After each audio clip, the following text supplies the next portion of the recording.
అన్నయ్య, ఇక్కడుండి ఏం చేస్తున్నా? నేను బయలుదేరుతున్నాను. బుజ్జి, నువ్వు కూడా నన్ను వదిలి వెళ్ళిపోతున్నావా?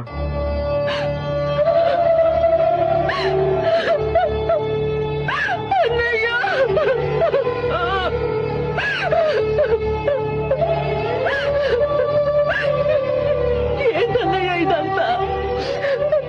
నీకున్న మంచి మనసు ఎవరికి ఉంటుంది?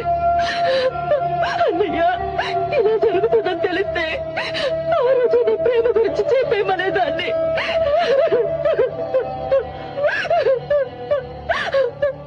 నేనే మీ ప్రేమ కట్టుపడ్డాను అన్నయ్య.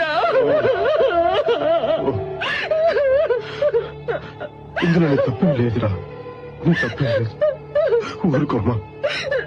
ప్రియా, రామ్మా, అందరూ ఎదురు చూస్తున్నారు.